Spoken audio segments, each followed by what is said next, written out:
because that's always been one of my biggest frustrations in the industry is that I would see all these other industries utilizing technology, but yet we didn't have it in the trucking industry. It's like, it could be so nice to have this software that could talk to each other, that could watch our maintenance, that could do all that. And now it's finally here.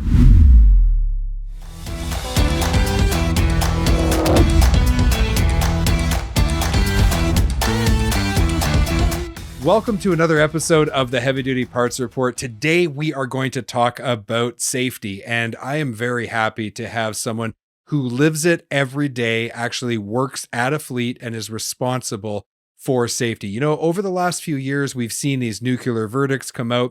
We've seen tragedy on the road. I'm thinking of a couple of the accidents that happened in Western Canada where lives were lost. One of them, it wasn't a safety issue. Another one, it was, and the fallout of that was significant. So safety is a real concern in the trucking industry. And today we're going to talk about not only safety from the perspective of operating the fleet, but also safety from the perspective of parts and maintenance. So let's bring our guest on. My guest is Sam Watts. He's the safety supervisor at Meiborg. Sam says that he was born into the trucking industry. He never figured out how to escape, so he figured, well, if I'm going to stay, I might as well try to make it safer. Sam, welcome to the Heavy Duty Parts Report. So glad to have you here. It's an absolute pleasure to be here. Thank you for having me. So let's get the safety talk started. First of all, I want to kind of understand, you're a safety supervisor at a fleet. So when you look out into these media reports of these nuclear verdicts, over the last few years, what's been your perspective on the overall trend in safety?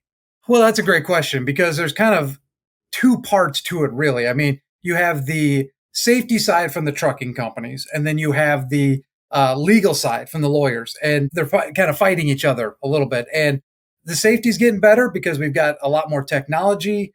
We got the dash cams, we've got e-logs. I know every driver hates them, but we got e-logs and they're fantastic in my opinion. We've got different side cameras now. Like our fleet, we have cameras that point back down the trailer so we can see if someone touches us on the side. You've got even backup cameras now. I was just at a conference last week and they were talking about these rear view cameras behind the trailer. So we've got, from the safety standpoint, we've got our entire vehicle pretty much covered. However, when it comes to the nuclear verdicts and the legal side of things, those lawyers have gotten very good too. You can have whatever opinion you want of those kind of lawyers, but they are very smart. They're very smart. They're very, very quick, and they know exactly what they're doing. They know exactly what to look for. We're as a fleet, we're being better at combating that and covering ourselves. But at the same time, those lawyers are very smart, very quick, and they know exactly what they're doing. Yeah, that makes sense to me. How has your drivers reacted to all of this technology? Like, what's the sentiment? Are they glad to have it, or do they feel like Big Brother's watching all the time? Like, what's been the general consensus of your drivers? Most of them hate it at first. Not all of them, but most of them hate it at first until they start seeing the benefits of them. You know, with our fleet, we don't have cameras facing in at the drivers yet. But I know a lot do, and I understand the reasoning why. We just chose not to do it yet. When they finally see the benefits of having that technology, they really do like it. You know, we just had one of our drivers got into an accident, not his fault. He got hit, and our dash cam showed that the car ran a red light. Well, the driver of that car was claiming that we were the ones at fault. And so our driver was saying, no, I've got you on camera saying that you're at fault, and that covered him. You know, that could have been bad for him. So they usually will kind of resist it at first until they start seeing the benefit of it. And then they fully embrace it. So, but not all the time. I mean, sometimes they embrace it right away, but sometimes it takes a little bit to get used to. Sam, you're saying in the trucking industry, sometimes people are a little slow to adopt new technology and change. Come on. Isn't it? I hope you were sitting down when I said that. Yeah. Yeah, man. I just never would have thought that someone would say that. No, you know, all joking aside, safety is a serious issue.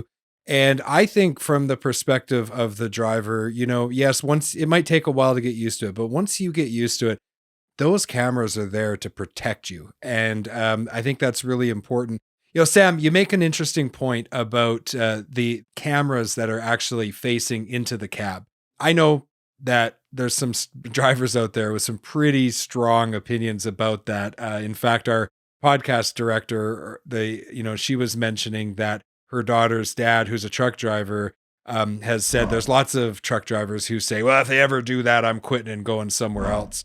Do you ever think that those cameras facing inward are going to be like standard and be mandated across the entire trucking industry? Like, what do you think the future of that use of cameras is going to be?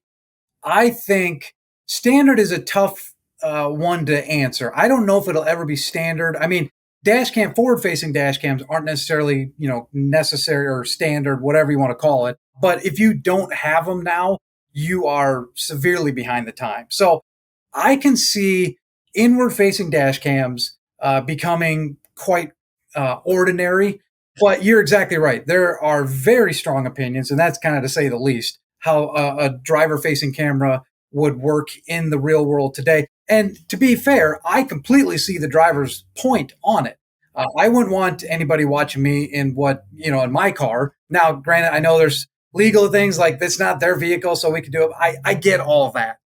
But at the same time, that is their house, it's their home away from home. So I understand that. So I think technology's got to advance a little bit.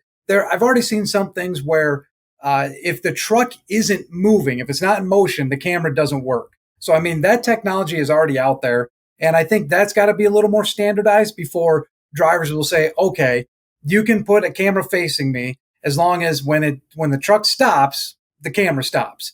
And I get that. And I think that would be more standard. And to be honest with you, as a safety supervisor, I really don't want to watch, that camera all the time. So I think these drivers have this mindset that we're just going to sit there and, watch them drive. But it really, I've got so many drivers on the fleet here. I don't have time to pay attention to you. The only thing that will happen is if you have an accident or you hit something or a close call, then yeah, we'll peek in and see what happens. But I think the technology for those driver facing cameras has got to evolve a little bit more or become a little more standardized with their safety or their, I guess safety requirements would be it. But I could see them being pretty common here in the near future.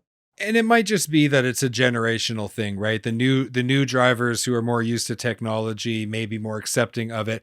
But I got to tell you, you have an accident and someone says, he was on his cell phone and you weren't, right? Yeah. And that inward facing camera can exonerate you from a false claim. So if you're doing things the right way, and if there's those different features put in there to kind of protect your privacy when appropriate, then I could see it from a generational perspective, this being a shift that happens relatively soon. But a lot of old school drivers, I just don't think they're gonna do it. So time will tell. They're the ones that'll put up a fight. And again, I understand where they're coming from, but at the same time, I think they will evolve into becoming the standard. And if you want to keep driving a truck, you're gonna have to figure out if you can live with that or not. I imagine from a fleet's perspective, like you've got to manage a couple different stakeholders in safety. You want to keep your drivers safe. You want to keep your equipment safe. And you also have a responsibility to the public to keep them safe.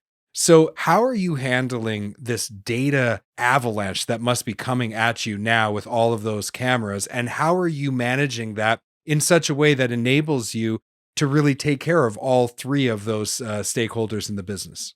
Yeah, at the beginning, you said I was born into the industry, which I was. My father was a driver back in the 70s, and I was the reason he got off the road when I was born. He decided to jump into the office, and so I grew up in the industry. I shouldn't say this, but I'm almost 40 years old, so I have seen the industry go quite a ways. And it was kind of nice, back in the old days, as we call them, the driver would literally just call in on a payphone, say, all right, I'm going to try to make it to Dallas, Texas tonight. And that was it. There he goes. You don't know if he'll make it until tomorrow when he calls in.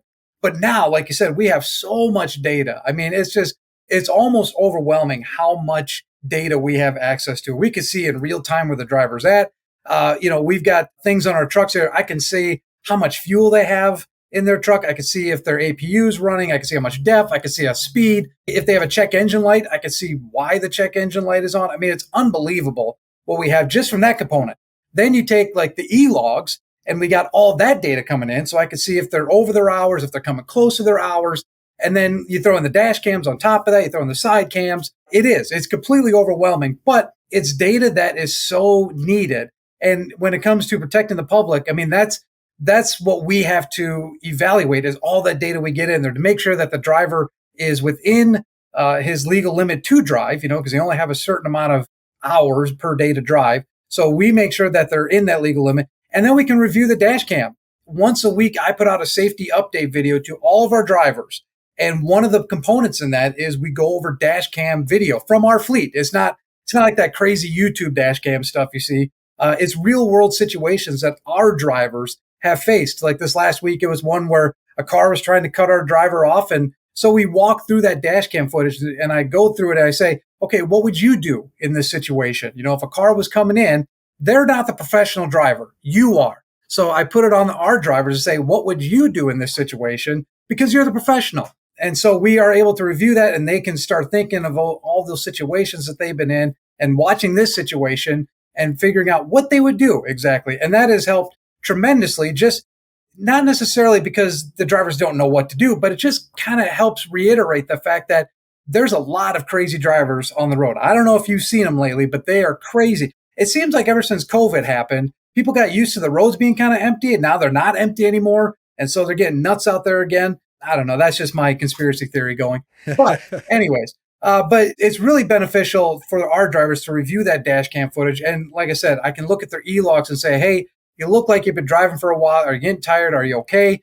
So all that data, we process all of it. I mean, we put it in our system and we look at it all. And because of that, then we can really make good decisions on where our drivers are at, what they should be doing, and keeping everyone safe in the process. Yeah, and that trading component, I think that's so important. You made the comment, these are professional drivers and they kind of have a higher standard that they have to drive to. But when I think of like professional athletes, right, they practice all the time. They spend more time practicing than they do out on the field or on the rink. And so, if you want to be the best at what you do, then you've got to practice. And that training environment where you can look at real world scenarios, that's just like watching the play-by-play after a game and evaluating what we could do differently to be more effective and to win. So I think that's a fantastic use of that. And I'm sure that over time, as the drivers see you using that video footage for that purpose, they start to appreciate the value of it.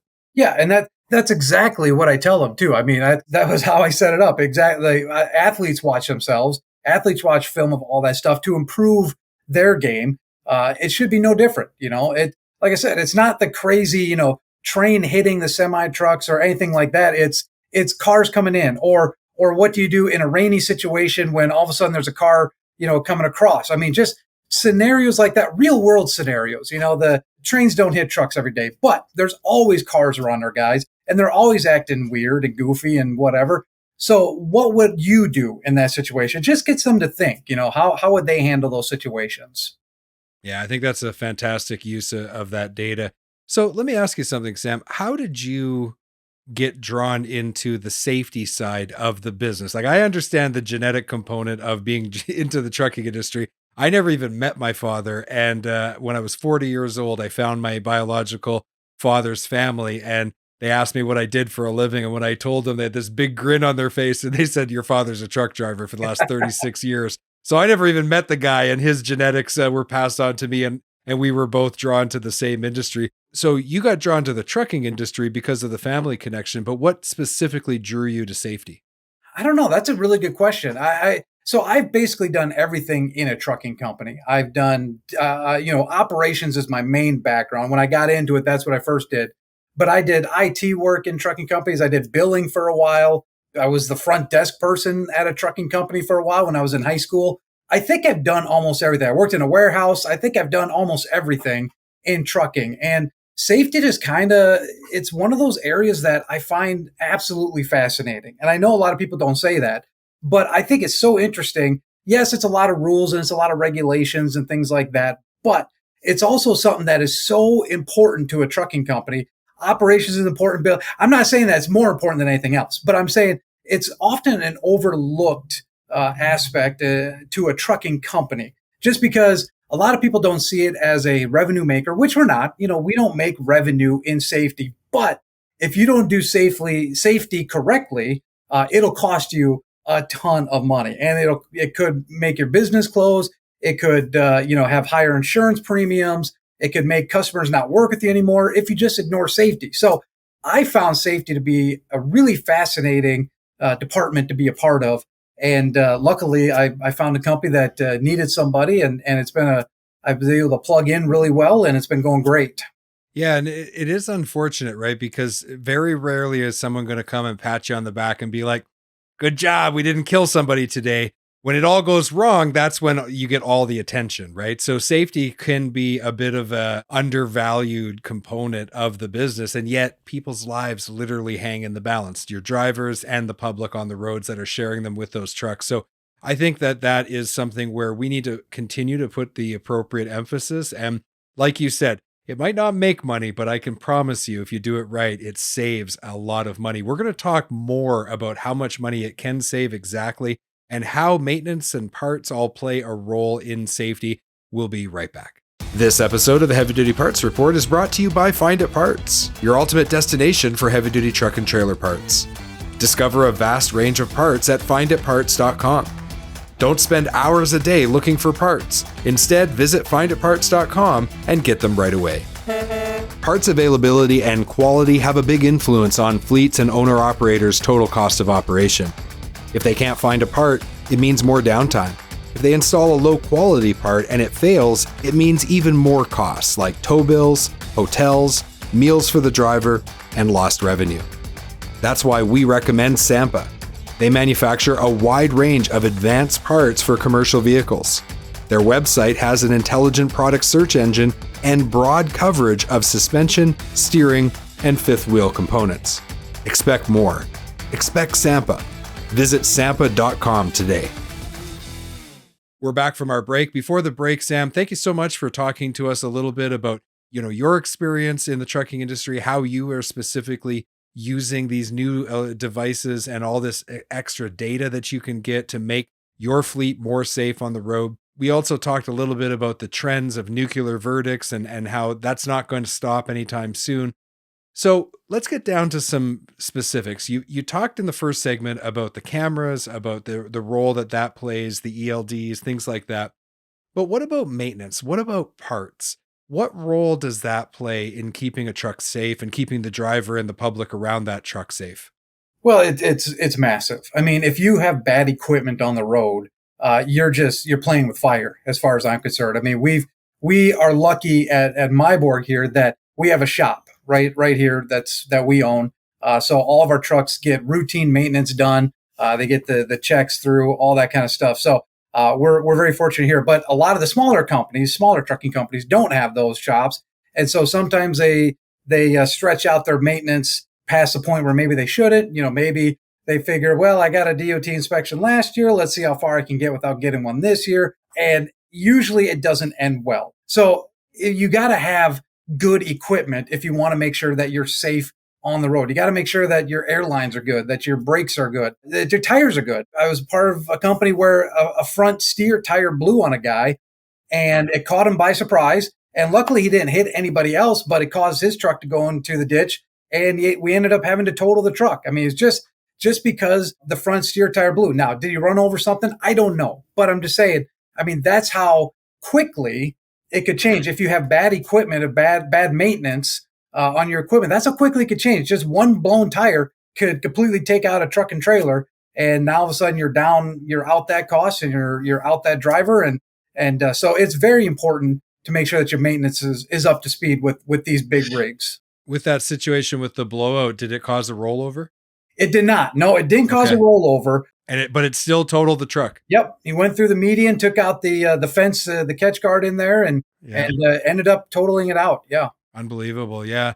No, and in all the years that I was selling parts, I saw the struggle, especially on the independent service side, right, to provide good quality repairs and a maintenance program. And to your point, on our live program last week, we covered a video from an owner operator who was talking about how basically that he drives all week and then he spends Friday and Saturday fixing the truck and he's back on the road Sunday. So depending on what size of an operation you have, it can be a real challenge. Now, when your company, you've got what, over 170 power units, is that correct? We're right around there somewhere. Yep. Yeah, and you've got your own shop, so you've got your own maintenance program. So how do you go about specing parts so that you don't just look at the purchase price of that part, but you look at actually the performance of it and how it's going to relate to keeping that truck on the road safely? Yeah, so that comes with having a really good shop foreman, and a shop manager, which we do. We've got two fantastic guys that really understand how a trucking company works. And I think that sometimes is a key piece too, that sometimes in our own little divisions in a trucking company, we know how our division works, but we don't know how the whole company works. And luckily we've got guys in our shop that really understand what the owner wants and how he wants it so that they can order the right stuff and find the best value to it, but not going the complete cheap route, not cheaping out on something, but making sure that the product is right, the maintenance is done right. And like I said, that all comes down to just really understanding the business and really understanding what the owner is trying to do with the business. And so, like I said, we've got some really fantastic guys in our shop that do a really good job and got the right connections, so we get deals and we get the parts quickly. And then we've got really good mechanics who know how to put these things together really, really nice. Yeah. You talked about all the data that you collect and through telematics, the things you're able to see in your dashboards. How are you connecting that data to the maintenance program so that, because like you said, you can't just work in a silo. You can't just be like, well, I'm in maintenance and I'm in safety and, those two people do their own thing. Like, how do you bring it together so that it works in a more complete way to ensure that you're getting the result you're looking for with that truck? Right. So we use a software that combines all of that stuff. So all the data that comes in with the dash cam, the e-logs, all that kind of stuff, and maintenance pieces go into the same software. So everything essentially talks to each other, which is fantastic nowadays. Like I said about the good old days, we didn't have software in the good old days. I mean, but now we do, which is great. I love it. I'm technically an old millennial, so we love technology. We embrace it. And luckily the technology has caught up to trucking, because that's always been one of my biggest frustrations in the industry, is that I would see all these other industries utilizing technology, but yet we didn't have it in the trucking industry. It's like, it could be so nice to have this software that could talk to each other, that could watch our maintenance, that could do all that. And now it's finally here. And now they're even introducing some AI stuff, which, I'm still kind of leery on, but we'll give it a shot. Just any sort of artificial intelligence makes me nervous because, again, I'm an older millennial, so I still have a little bit of that curmudgeon in me. However, it's nice that the technology is coming along. And so with us, we have all of our maintenance and all of our safety stuff is all wrapped into one. So if there is an issue, if I see one of our trucks hit something, like we just hit a garbage can the other day, car in front of us swerved out of the way last second, we had no shot. We just hit it, cracked the bumper a little bit. So I can send that video directly off to the maintenance guys or tell them like, hey, look at this video. And they can see like, okay, we'll need a bumper for that. And then they can order it so that when the truck gets back, we've already got it ready to be put on. I can't believe it's taken me this long to put that together. That's a great way of using that video footage to be able to send to maintenance and say, look, here's the event that happened. Now, based on that information, you can make maintenance and repair decisions that are equivalent to, the severity of the incident. I don't know why I never thought about that before, but that's a great use of it. And I share. So you're an old millennial. I'm a young Gen Xer. I'm as young as you can be as a Gen Xer. And this introduction of AI technology, I actually don't share the kind of Hollywood dystopian future that is put forward with when some people talk about AI. I actually see it as an incredible tool.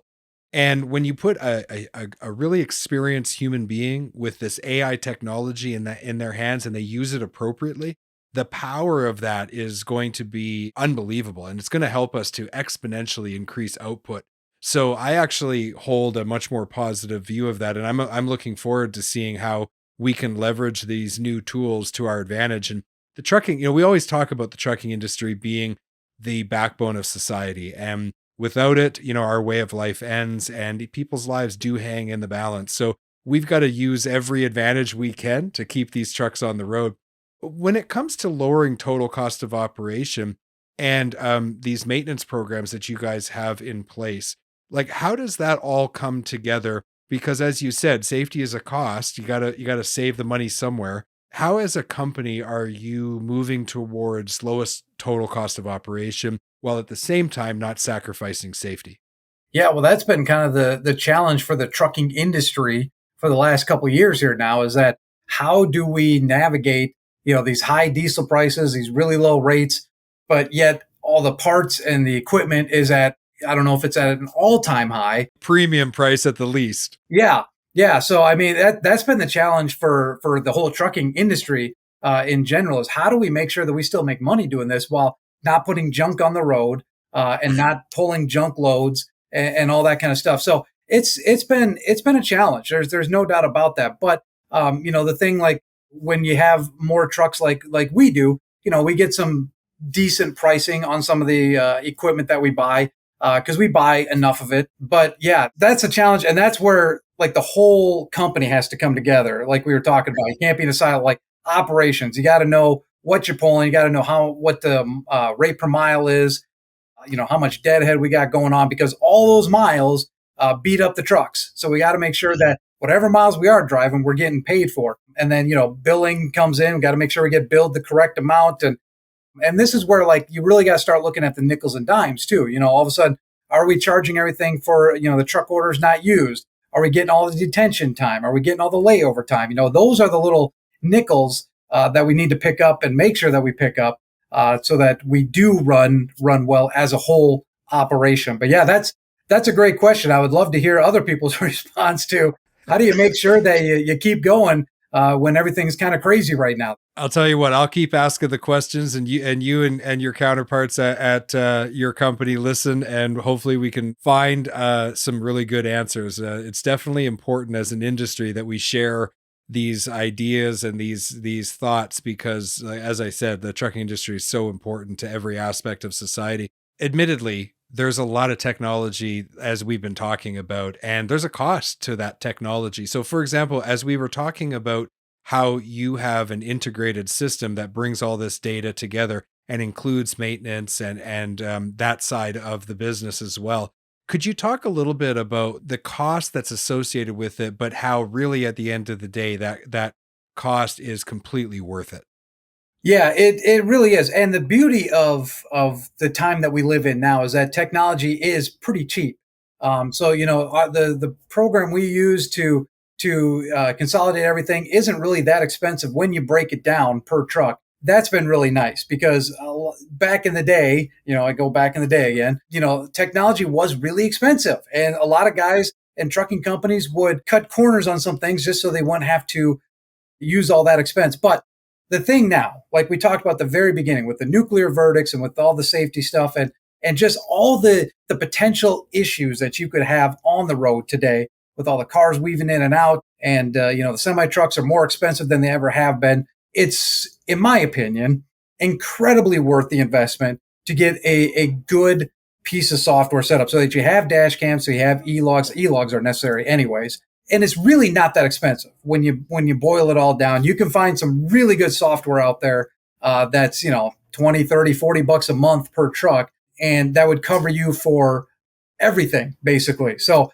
I recommend as a safety supervisor that you do spend a couple bucks in the safety department just to set yourself up because I mean, like I talked about before with the crash that we had, that could have been a very expensive ordeal if I didn't have a dash cam. That dash cam cost me, I don't know, 15, 20 bucks a month to have, but that saved me thousands of dollars on the back end. So I think at least getting a dash cam, the e-logs, and that kind of stuff, it pays for itself. It really will. If you have one incident a year, that stuff would pay for itself. Yeah, agreed. And I was even thinking as you were describing that, as the technology on trucks themselves gets more complex, the maintenance and repairs and everything that are attached to that, and then you add in the safety and the incidents on the road, like we're talking about if you can wipe out that $300 a year you're saving in like a second, just a fraction of a second with one poor choice. Take the time to do the research, get the right solution for your fleet and put it into play today if you haven't already. So, Sam, I really appreciate you sharing that. Thank you. Kind of as a final question, what is it that created a culture where safety was of high concern and a premium inside of your business? Well, I'm fortunate here because our owner, the owner of Meiborg, is a driver. He still has a CDL and he still gets in the truck every once in a while and delivers some stuff. So I'm fortunate in that the top of the company is a driver. So he's already got safety in mind. It gets a little more challenging when the CEO or the COO or whatever have never been in a truck before. They don't understand. And I'm not calling anybody out, but there are people that they've never been in a truck and it's pretty obvious. And so they don't know what a safety culture is. And so then it makes my job harder as a safety supervisor to go to them and say, hey, we need to do this, this, this, and this in order to make sure that we're safe out there. Where I'm at right now, it's nice because my owner comes to me and says, hey, are you making sure you do this, this, this, and this? I was just on the road and this happened. And are we accounting for that? Yeah. Yeah, that's exactly. In fact, he's called me up a couple of times and said, hey, I just passed one of our drivers. Look at his dash cam, make sure he didn't do this. Okay, great. So then I look in and, it's always bad when the owner calls you out, So, but yeah, it's fantastic because like I said, I don't really have to implement, so to say, or convince anybody that we need to have a safety culture. It starts from the top. And that goes with anything, any industry, anything. If the top of the food chain, so to speak, is not on board with something, it's not going to happen. Or it's going to be a lot more difficult to make happen. So if you do work for a trucking company where safety is not top of mind, maybe you need to look at the ownership or the CEO or something like that of the company and say, does he or she have safety in mind? And that's the person you got to go start with. Make sure that they have the safety in mind with everything. And then it'll just trickle down. It really will. Once they get on board, everybody else will get on board. But luckily for me here at Meiborg, we're owned by drivers. So they know what needs to happen out there. And I just need to make sure it happens. Yeah. And if you do find yourself working in an environment where you're trying to convince leadership of something, you have to remember that a person convinced against their will is of the same opinion still. So it can be a real tough go if you don't have that support from leadership. It really is. And because I've been in environments where you do have to convince them of something and it just usually never works out well. So luckily, like I said, here we've got drivers at the top and it shows. It really does. You've been listening to the Heavy Duty Parts Report. I'm your host, Jamie Irvin. We've been speaking with Sam Watts, the safety supervisor at Meiborg Inc. To learn more about Meiborg, visit meiborginc.com. The spelling of that will be found in the show notes with a direct link to their website. Sam, thank you so much for taking time to come on the Heavy Duty Parts Report to give us insight into what it's like to be a safety supervisor at the fleet level and just to share your experiences. I really appreciate it. I really appreciate it back. This has been a blast. Don't hesitate to reach back out to me.